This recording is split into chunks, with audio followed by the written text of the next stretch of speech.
We are going to begin with a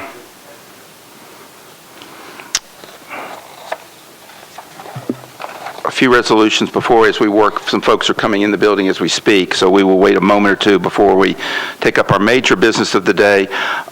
So we will begin with 2014-1130, which is Council Members Lancaster, Stein, and Pardue, which approves an annual grant of $450,000 to the Davidson County Drug Court. May I have a motion? Moved and it's seconded. Is there any discussion on 1130? Seeing none, those in favor of recommending 1130 say aye. Opposed, no. 1130 will be recommended.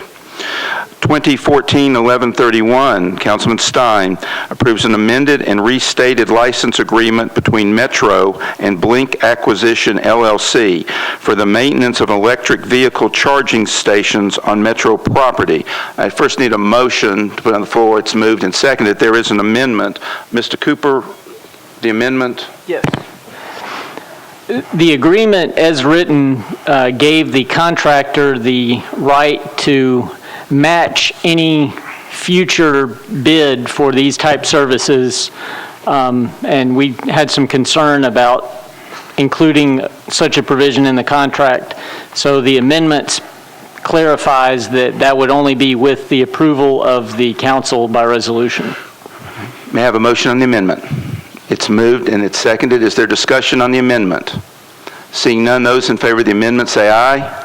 Opposed, no. The amendment's adopted back on 1131 as amended. Any further discussion? Seeing none, those in favor say aye. Opposed, no. 1131 as amended is recommended. 1132, Councilmember Stein and Pardue approves an application for the Edward Byrne Memorial Justice Assistance Grant of $532,216 to the Metro Police Department for equipment and supplies. It's moved and seconded. Any discussion? Seeing none, those in favor say aye. Opposed, no. 1132 is recommended. 1133, Councilmembers Stein and Maynard approves an amendment to a federal grant to the Metro Board of Health to enhance access to community-based care for low-income individuals and families with HIV by increasing the grant amount by $3,364,170 for a new grant total of $662,269. May I have a motion? Moved and seconded. Any discussion on 1133? Seeing none, those in favor signify by saying aye. Opposed, no. 1133 is recommended. 2014-1134, Councilmember Stein and Maynard approves a grant of $11,136 from the Corporation for National and Community Services to Metro Social Services Commission to fund AmeriCorps program participants working with the Commission for 1 year. Moved and seconded. There is a housekeeping amendment, which is just housekeeping, is it not? And moved. Any discussion on the amendment? Seeing none, those in favor of the amendment, say aye. Opposed, no. The amendment is adopted. Any discussion on 1134 as amended? Seeing none, those in favor say aye. Opposed, no. 1134 is recommended. 1135, Councilman Stein approves a contract between Metro and Election Systems and Software, LLC, for the lease of voting equipment to be used by the Davidson County Election Commission. May I have a motion? It's moved and seconded. Is there any discussion? I suspect this is, since it's the exact amount, this is what the grant that we accepted a few weeks ago is being used to fund. Any further discussion? Seeing none, those in favor say aye. Opposed, no. 1135 is recommended. Bills on second reading. 2014, we're going back to the resolutions that need to follow the budget in just a moment. We were taking care of some housekeeping things first. 2014-789, Councilman Stein approves a partnership between EMS World Expo and the Nashville Fire Department. Moved and seconded. Any discussion? Seeing none, those in favor say aye. Opposed, no. 789 is recommended. 2014-790, Councilman Stein, authorizes the Department of Information Technology Services to accept the donation of 8 laptops from Dell Incorporated. Moved and seconded. Any discussion? Seeing none, those in favor say aye. Opposed, no. 790 is recommended. Okay.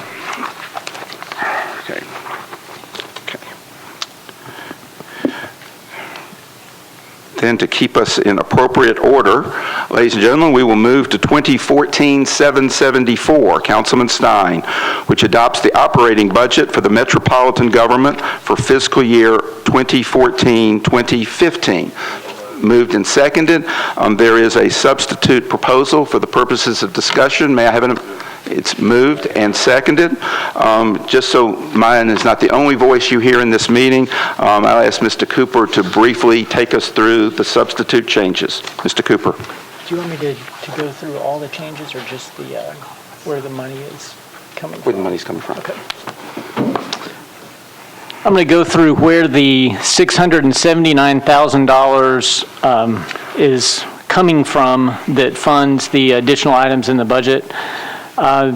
These are primarily coming from some contingency accounts that are included as part of the budget to cover cost overruns, specifically for utilities and telecommunications costs.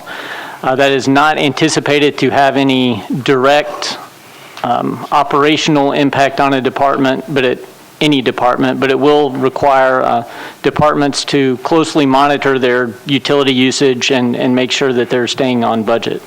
But there are no reductions from actual departmental budgets to arrive at that $679,000 number. You all have before you, you've got a letter from me and then an outline of what those changes actually are. Let me, for just briefly for a moment, obviously since I am the author of this, address just very briefly a couple of items that were of strong interest to this council that are not in the substitute proposals. The first is obviously I could not, with the help of lots of people smarter than me, identify the necessary funds to approve the recommendation from the FOP to us to add 2.5% increase in pay to the 1% that the mayor proposed. I will tell you, I have found in the last couple of days, though, there is important for us to remember, while it is not what any of us want to do, because I believe all of us on this council and the administration would do more and want to do more than we are doing, but it's important to acknowledge exactly what it is that the mayor's budget that is included in this substitute does indeed do. 7,500 Metro employees each receive 1% across the board increase. It's effective January 1st. Additionally, 3,740 employees in the increment system will receive an increment averaging 3%. That's in addition to the 1%. Additionally, 2,000 employees are in the open range system, and they are eligible for an increase on average of 2%, and that too is on top of the 1%. And then in addition to that, we are addressing approximately 82, 83 positions that in the compensation study were about 20 or more % out of whack. Those folks are all getting a 3% increase in addition to the 1% as we begin to try to address those inequities. So that's issue number one. The second issue is the strong support in this council for continuing to support the Historical Commission.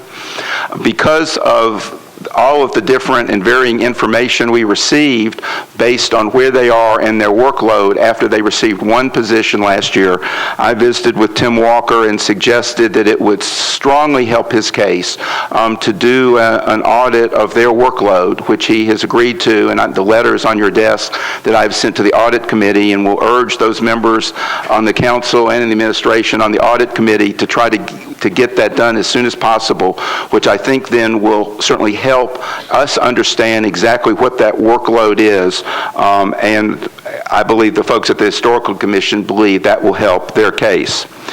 The third issue has to do with the cemetery. and the improvements there. All of that can be done through 4% funds, and the paperwork that has to be done, because the Cemetery Association has to go through in the Metro agency, that paperwork is already begin to be filed by the Historical Commission to allow us to fund the necessary improvements that need to be done there. And the other thing I draw to your attention is that this substitute budget will allocate the approximately $6.8 million from the sale of the 222 building to our debt service fund, which continues a tradition that actually this council began several years ago of trying to think ahead and trying to address the issues of debt as we move forward, which obviously of interest to lots of people as we try to deal with the decisions that we made some years ago, knowing full well that some of the debt service is going to increase. This will certainly help us deal with that in next year's budget. So with that, open the floor up for any questions, comments. Begin with Councilman Tigert. I'm glad that the heating and air conditioning is in this year's budget, because obviously the milk and meat we were storing in here has been moved. But the energy efficiency, we've laughed about it and whatnot, but we ought to be leaders on that, and this room is totally unacceptable this afternoon. Thank you. Councilman Maynard. Thank you, Mr. Chairman. I want to thank also the staff, John Cooper, and the entire staff that work with him every day. To you, Mr. Chairman, for doing a great job for identifying not only the funds, but identifying also the priorities that this council had. And given less than $1 million to work with isn't a whole lot of money, but what you had to work with, I think looking at the priorities, especially across the board, from arts to social services, and looking at this, it's a great balance.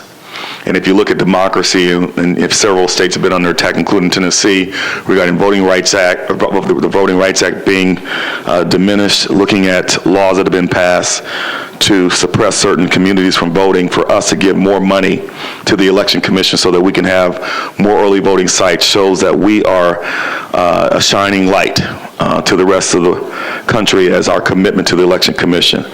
So I wanted to say that, and also supporting the In Full Motion, which provides great service to underserved kids and helping them achieve their dream of going to college. So I wanted to commend you on that. That being said, there was a statement that was made during the budget hearing, and I received a lot of questions, and I want to ask Mr. Cooper and this either Mr. Riebling or Mr. or Saul to explain. But we're getting a lot of calls from organizations that have events during the year, and they will come to us and say, "Can we get in the budget? Can we get in the budget? Can we get in the budget?" And I've been told that there's probably a better, proper place to do it and getting in the budget than trying to do it here. So there is a hotel motel tax that pays into a fund. Can you all please explain kind of how that works, so that we can explain to our constituents that instead of coming to us, if they have an event, that there may be something with the CVB that they can go and apply to, so they're not coming to us all the time to say, hey, how can we get in this budget, as opposed to there is a mechanism by which they can go to apply for if they are having an event, or if they're having, whether it be cultural, sports, jazz, music, plays, instead of calling all of us, that they can actually go to the CVB, talk to them, and if you could address that, I'd appreciate it. I think you're the appropriate person that you serve with that body, work with that body. Councilman, but happy to answer that. As you may recall, earlier this year, the council did extend the hotel tax you talk about, which goes to what's called the Event Marketing Fund. There's 50 cents added to every hotel room night that is set aside for the Event Marketing Fund. And that group works under the auspices of the CVC, the Convention and Visitors Corporation, but is an independent body, but it's staffed by the CVC. And they take applications for events. Now, as you may recall, it was primarily done initially for CMA and the Bowl, but that's not the only events by far, but those are two big users and participants from that. But on the CVC website, there's the procedures are laid out, the how to qualify, how to submit an application, and each year that group receives obviously more requests than it has funds for, which is not surprising. But with the growth in the hotel revenues, it's approaching $3 million. And that is the right venue to go through to seek funds for events. They even set aside, I think it's 3% of the monies every year as starter money to go to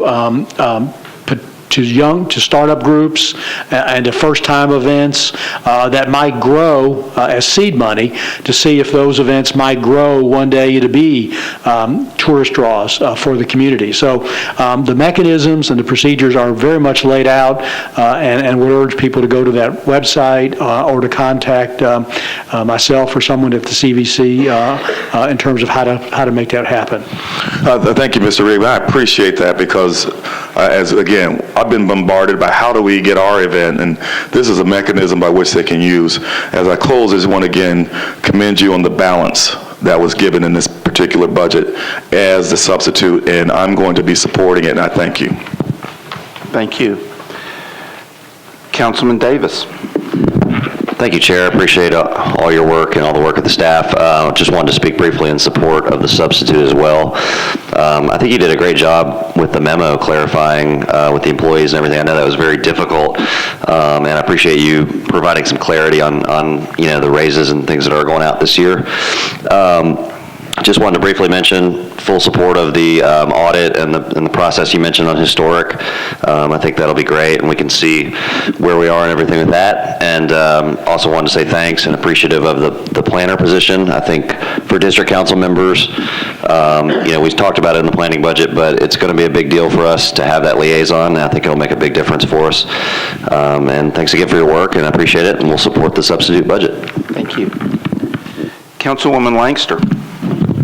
Thank you, Mr. Chair. I would like to say, give you kudos and all accolades for the way you've handled this somewhat difficult budget process, as well as our staff, Attorney Cooper, Ms. Waller, Suzanne, Barbara, and I know I'm leaving somebody out.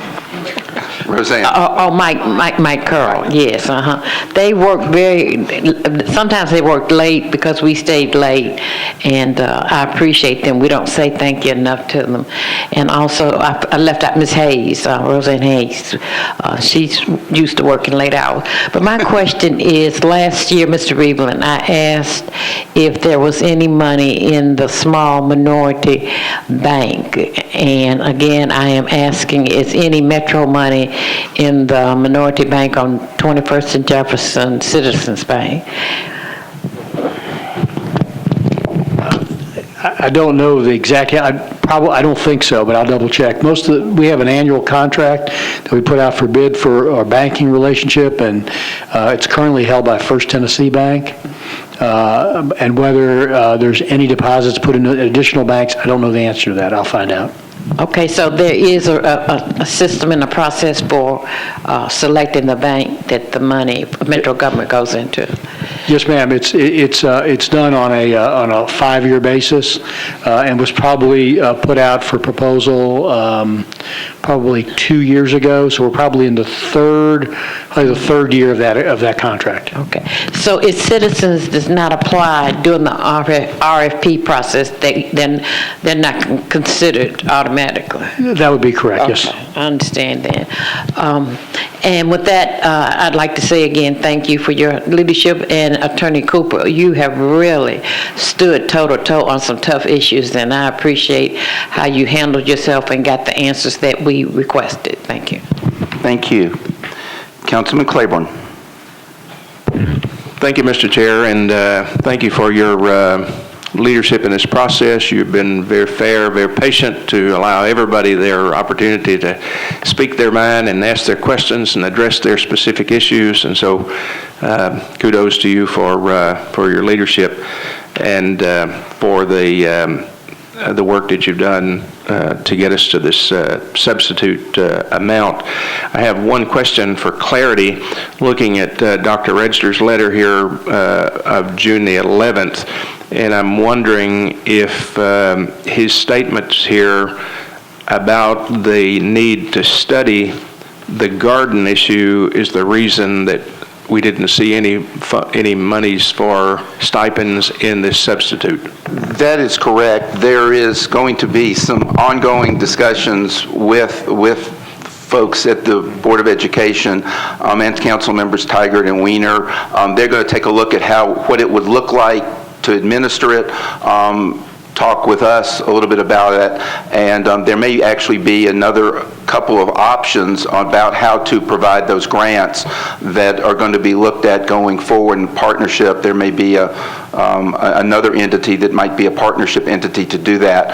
And so after discussing it with Dr. Register, my recommendation to council members Tigert and Weiner that rather than appropriate money on the front end, let's see what it all looks like, let's talk about it. But I do think that this reflects their commitment on the issue to move forward and do something about it. I think they've heard loud and clear, and I think they're in total agreement that it's very worthwhile.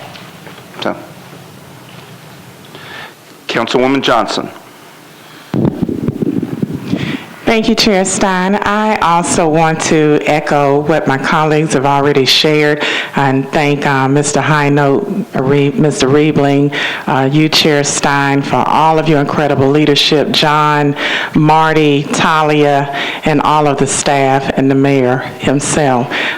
You all have done a tremendous job in making sure that this council and administration has a budget that shows a strong commitment to schools, to access to higher achievement in college for our young people, sidewalks, which is critically important to a lot of neighborhoods in our city, and of course, those people who work hard every day, our employees of Metro government.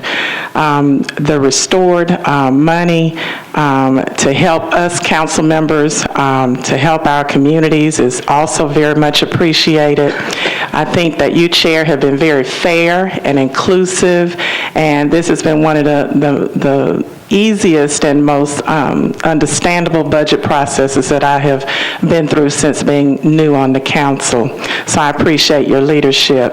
Mr. Riebling, in closing, is there any way that information can be emailed out in regards to the process for the CVB funds?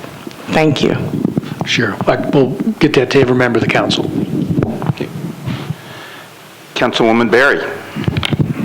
Thank you, Chair Stein. I obviously, there have been a lot of kudos to you for this budget, and I want to add mine to that. This started off as the mayor's budget, but it is now the council's budget, and you have led us through that process, and I think made some very excellent choices in finding the funding that we so asked you to find. I would like to highlight a couple of things. I think that when you say that this is the most child youth-friendly budget to date, I echo that, and I know that that is one of your passions, so I absolutely appreciate all of your leadership on that. I also, as a newly appointed district council member, am very sympathetic to adding to the Planning Commission, so I wholeheartedly support that. That they do excellent work, and they are called upon, I think, all the time from district council people. I also would like to thank you for the Arts Commission allocation. I know that many of us have heard from the arts community today in support of that, and I really appreciate you finding that. And I also really appreciate that you were able to find the juvenile court match. I think those funds will go forward and be very helpful. So this whole process has been easy under your leadership, and I really appreciate all the time and energy you've taken to make this happen. So thank you. Thank you. And when I'm sorry. And I support it. Oh, thank you. I apologize. Just in closing, there's no one else in queue. I appreciate the kind words. I think the only thing, despite what my wife would tell you at home, I have tried to be a good listener, and I think that this budget really reflects this council, and I think it reflects the shared priorities that this council shares with Mayor Dean, which is why we have reached this point. With that, We are on the substitute. Seeing no one else wishing to comment, those in favor of the substitute signify by saying aye. Opposed, no. We are now on 2014-774 as substituted.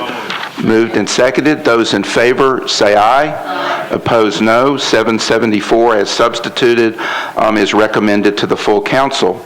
2014-775 adopts the property tax levy for the metropolitan government for fiscal year 2014-2015. Moved and seconded. Members of the council and to the public, this adopts the identical rate as is in effect for FY 14. It continues that exact same rate, and by charter, this immediately follows consideration of a budget. Discussion on 775.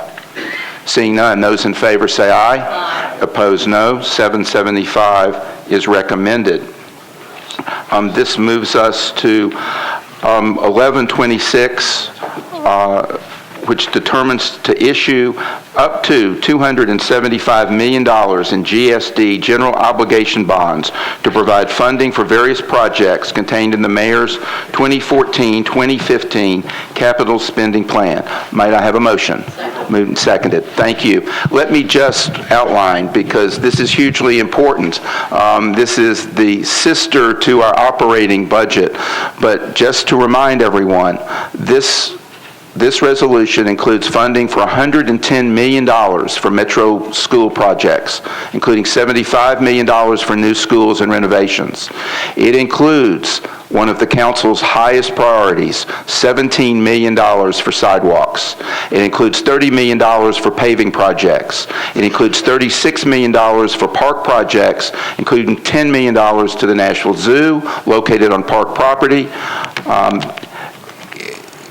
It includes $12 million for the fire department master plan implementation and purchase of major equipment.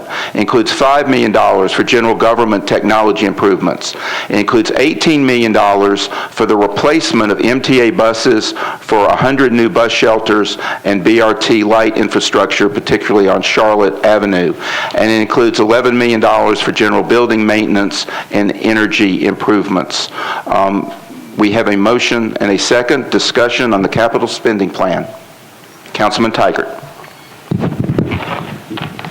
Are we going to address questions to you or to department heads? You can go, they're here. Okay, I guess just in the order that's on our analysis, Mr. Lynch would be first from Parks.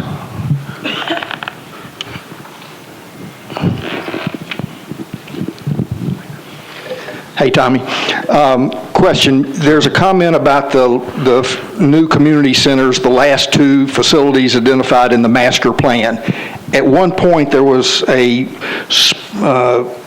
regional sports facility identified in the master plan, a facility maybe indoor, maybe outdoor, maybe both, that would allow Nashville to host youth and adult sporting events. Yes, sir. Is that still in the master plan? It's still in the master plan. As you know, they looked at one particular area, and then in the past 4 years, I know you've been part of a group that had looked at trying to identify a spot for a facility to be developed. It's still in there. It's still part of the master plan, yes. But not funded, and it's not very funded. little We haven't movement found at this stage. a suitable spot for it to be at this stage. Is any research being done from either the tourism side or our competitive cities as to the marketplace and the ability of Nashville, you know, the success or predicted success if such a facility were built in terms of producing revenue? There hasn't been any research or meetings done in the last 2 fiscal years. Now, up to 2 years ago, we were meeting with the Sports Council and the Sports Authority and members of this council, but not in the past 2 years. We haven't done any other research. Okay, and I know you're listed here further as it relates to the parks improvements and whatnot, but since I got an update on most of those at last week's Greenways meeting, I think I'm good. Thank you. Okay. Question for the fire department next, Mr. Chair.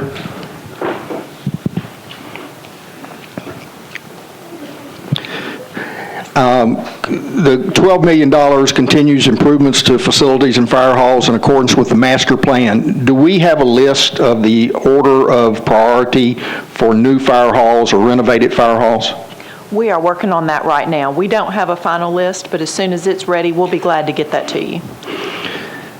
What's the timetable? It would seem to me that it would be very helpful if we knew where those priorities were before we're being asked to fund $12 million. Most of the issue surrounds certifying exactly which pieces of land we'll be able to acquire within the allotment that is proposed. I know Station 20 in Green Hills is among those in the top of the list. Okay. Well, once again, it would be helpful to have a general idea of what facilities were priorities for either replacement, new, or renovated. Councilman Tiger wants to, Mr. Reebling? If I might, just add, just to elaborate just a little bit on what Ms. Hager has said, I think there's probably 4 or 5 locations that are sort of near the top of the list. I'm not sure in what order they're in, and that's what I think that fire department's working on now to see what's doable from land purposes and things of that nature. But ones that I've heard about are Hermitage. There's one on Charlotte Avenue that needs some Green Hills, downtown Station 2, and then Bellevue. I think those are 5 that come to mind immediately. We can't fund all 5 of them. We don't have enough money to do all 5 of them. Probably enough money to do 2, maybe 3, depending on land costs and things of that nature. But those are sort of the priorities in no order. Okay. All right, Mr. Chair, next question would be on to Public Works.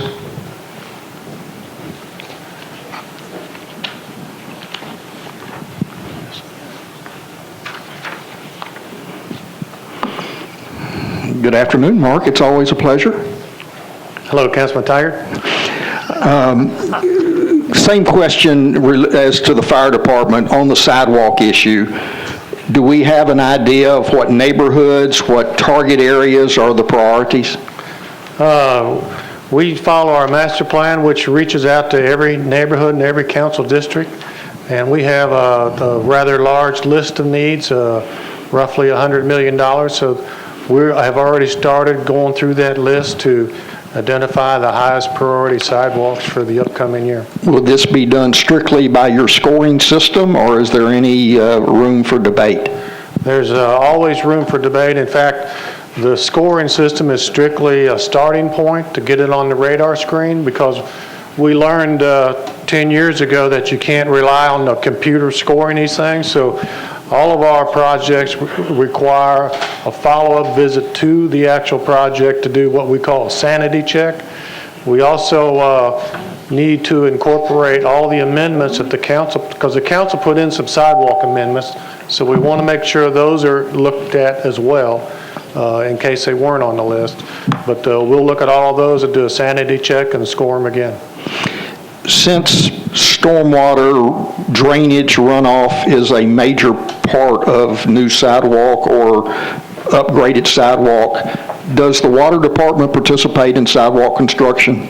We coordinate all of our projects. When we do sidewalk jobs, we meet with them to go over the stormwater needs, and when they do stormwater or water line jobs, they get with us to go over our paving needs and so on. Do they contribute financially? Yes, sir. Okay. Is that a percentage basis, or? No, it's what I want to say, it's a per site basis, whatever makes the most sense at that location. Okay. The $6 million for bridges, some of us were surprised to learn in a previous budget that we approved funding for the Gulch Connector Bridge. What does this $6 million bridge do? The $6 million is for maintenance on all of our bridges. We got a big list of maintenance needs on bridges, and we'll go through that list and prioritize those needs again. Like I said, we do the same thing on paving, bridges, sidewalks, and traffic. We balance the needs, the money, and what makes sense to come up with the best program.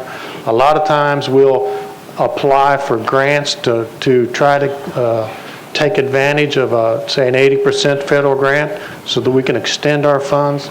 So that's how we do it every year. Okay, and I guess the follow-up, just to make sure that you're on the record, there are no surprise bridge sidewalks slash improvements that, this is typical bridges, repairing existing bridges, building new bridges over roads, and not hanging bridges in the air. Correct. Okay, thank you. You're welcome. Before you go on, I just wanted to make sure that, obviously, that sanity check issue is new since Mr. Lynch left there. Thank you. Charlie, who you want next? Public Library.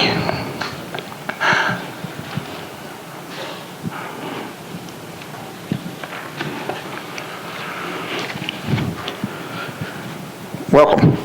Just a question about the $4 million in miscellaneous upgrade projects. What libraries will be impacted by that improvement?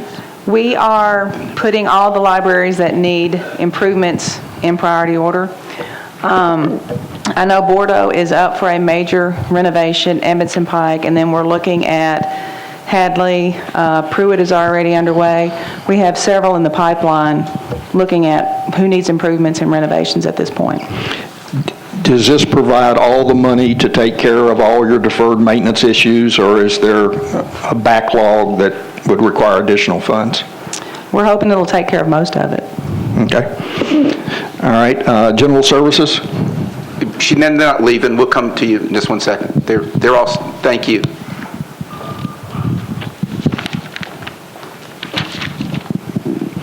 Welcome, Nancy. Energy improvements. Tell us a little bit about what buildings and projects will be impacted. At the budget hearing, I mentioned that we were in partnership with Snyder Electric, and they're doing assessments of several buildings across Metro that not only includes general services buildings, but water services, libraries. We don't have that final report back to us, but I told you that we'd also, the courthouse has been included in that, and we do anticipate doing some upgrades here on the windows that we've talked about for years. We are awaiting that final report, and then we'll be making decisions. This $4 million is not going to address everything that's going to be in the assessment, but it'll get us started. Will there be any follow-up as to energy savings produced by these upgrades? Yes, on the buildings where we have our automated controls, we'll be tracking that, and that's something we've gone to some new technology just in the last, well, we're really going to implement that July 1, but we will be able to track those levels of energy savings, and they'll be, and be able to see how significant they are. That will be huge to decide in the future how aggressive to be on continuing these upgrades, I would think. Yes. Okay. My final question, Mr. Chair, would be for Mr. Henson and the schools. I guess or Hank or whoever wants to take that. Good afternoon. Good afternoon. Other than the schools that are listed here on the renovation and the new schools project, where are our problem areas that schools need addressing in terms of maintenance or new schools, new classrooms? We're experiencing, as you know, a lot of growth in the southeastern quadrant of the county regarding the need for either additional classrooms or additional schools. We include that in our 6-year capital request. We also deal with a lot of deferred maintenance issues, as the average age of our buildings is 43. And so we continue to have a need to renovate buildings or to upgrade HVAC, roof replacements, chillers, boilers, etc. Are there individual schools where there are portables and others that are getting near the tipping point as to change zone lines versus add on versus build new buildings? There are, and we've been able to address the majority of those within that $75 million for different projects to either add additional classrooms or to build a new school and increase the capacity. One of the projects would require some rezoning to alleviate overcrowding at Paragon Mills Elementary by adding additional classrooms at Glencliff Elementary, and then through some rezoning alleviate that situation. But a lot of those, as you can see, a lot of our projects that we're requesting deal with overcrowding and capacity issues as opposed to strictly renovation projects. Thank you. That completes my question. Thank you. Councilwoman Berry. Thank you, Chair. This may be able to be addressed straight to Mr. Riebling, and the fire won't have to come back up. When you talk about the allocation, is the new equipment included in this as well? That was one of the things that was identified, and if so, can you tell us what it is? Yes, Council, there's $2 million for additional equipment. I don't have the priority list yet. I'm sure that's something to work on, but it would include some of the mini puppers that the chief spoke about during his departmental budget hearing, council hearings. Okay, thank you. Councilwoman Johnson. Thank you, Chair Stein. Again, I just want to give kudos to all of the department heads for working diligently with you to come up with this capital spending plan with the mayor. I just wanted to highlight the excitement about parks and what we're doing to improve the quality of life in all of our communities. That is critically important in this budget. The technology upgrades, the arts funding, the MTA is very, very important. I didn't mention arts before, but I think arts and all of the funding that we did for that is critically important, although that's not in this capital spending plan. But also the MTA funding, I think is very, very important. The upgrades that were made to the Murfreesboro Pike corridor has undoubtedly increased ridership to record levels, just as it did along the Gallatin Pike East Nashville corridor. So I'm very happy to see that. Also, I want to thank Dr. Register, Mr. Henson, Hank Clay, and the school board for the much-needed prioritized capital projects for new schools and school renovations. We're still trying to catch up in Southeast Davidson County. You all have done a tremendous amount of work. We're looking forward to hopefully adding that pre-K center into our area next because it's much needed with us having the highest farm population and one of the largest multicultural constituencies in the city. So with that, I just would like to say that I support this wholeheartedly and am very excited about your leadership, Chair Stein, on this spending plan. Thank you. Councilwoman Langster. Thank you, Mr. Chair. John Cooper, Attorney Cooper, could you tell me, the Board of Education, they're offering healthy breakfast and lunch to every student, no matter what the income is. How is that going to be paid for, reimbursed by? Federal government. They're going to do it. And what about the free ridership for MTA Metro 9 through 12 students? How would that revenue be made up? Metro Schools pays about $700,000 per year for bus passes for its students, and so that funding will be used, and then additional funding within MTA as necessary. So in both departments, it won't be a visible loss, it'll be across the board even? Will it be some loss? Mr. Henson may want to speak more to the school program. The lunch breakfast program. But my question, Mr. Henson, it's going to, the Attorney Cooper said the funding will be made up by the federal government. And what I'm asking, will there be a visible loss of funds with this, or is it penny for penny that they will be reimbursed? But my understanding is the totality of the funding for this new initiative comes from multiple sources, one of which is the school's budget. We, as Mr. Cooper said, we currently budget $700,000 for MTA bus passes for any student that qualifies for free and reduced meals that wants to attend a school of choice, whether that be a magnet school or any other choice program. And so we've just left that funding in our budget, and that would be a partial source of funding for Chris, excuse me, the first part of her question, though, is about your new universal meals program and where that funding comes from. Yeah. Oh, sure. The healthy breakfast and lunch. That is the Community Eligibility Provision Program, which is basically no-cost breakfast and lunch to all of our students. The additional revenue comes from additional USDA federal reimbursement that offsets the lost revenue from student payments for breakfast and lunch, and so it's just an offset with additional federal reimbursement. So you still have to keep up with numbers of children taking advantage of this program? Correct, we do, and it's very important that we continue to keep up with those numbers to qualify for federal funding, whether it be Title I or other types of federal funding that are driven by the free and reduced meal number. So it's not going to impact your budget at all? Overall, it does not. It's not, okay. Thank you very much, Mr. Henson. Mr. Chair, could I ask the library a question? Absolutely.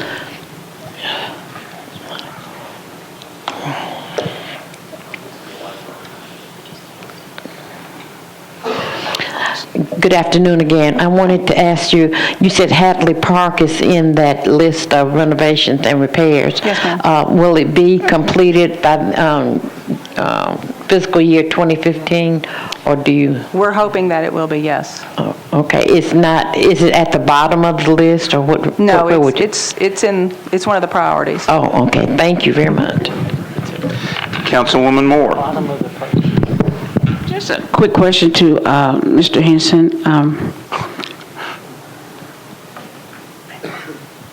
When you had said, when Councilman Langster brought up about the meals program for all students, is that inclusive of charter school students as well, or is that something different?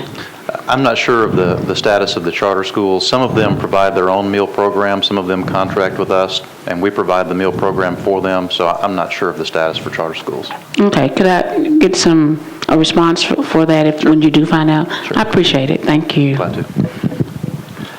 Thank you. Any further questions on 1126? Seeing none, those in favor say aye. Opposed, no. 1126 will be recommended. Without objection, we can take 1127, 1128, and 1129 together. They are all pay plans. Seeing no objection, 1127, Councilman Stein approves the pay plan for general employees of Metro government. 1128 approves the pay plan for the Board of Health employees of the Metro government, and 1129 approves the pay plan for employees of the fire and police departments of the Metro government. May I have a moved in a second on all three? Discussion on the three pay plans. Seeing none, those in favor say aye. Opposed, no. 1127, 1128, and 1129 will be recommended. Our final bill is on third reading, which was referred to us at 778. It transfers the alarm registration functions from the Metro Clerk's office to the Department of Codes Administration. May I have a motion? Second. Moved and seconded. Is there any discussion? Seeing none, those in favor say aye. Aye. Opposed, no. 778 will be recommended. Just finally, let me thank all of the members of the Budget Committee, as well as the other members of the council who have been so regular with us as we have done our work over the last several weeks. And then I, too, obviously probably owe a bigger debt of gratitude than anyone for the last few months to Mr. Cooper, his entire staff. They all do yeoman service. Ms. Waller has particularly had to put up with me in the last several weeks in getting correspondence to you all, and I'm very grateful to them. And I would add to that the support and collaboration with Mr. Riebling, with Talia, with the entire finance department is essential to our doing what we do here, because they readily provide information when we request it. So with that, those thank yous, we will stand adjourned.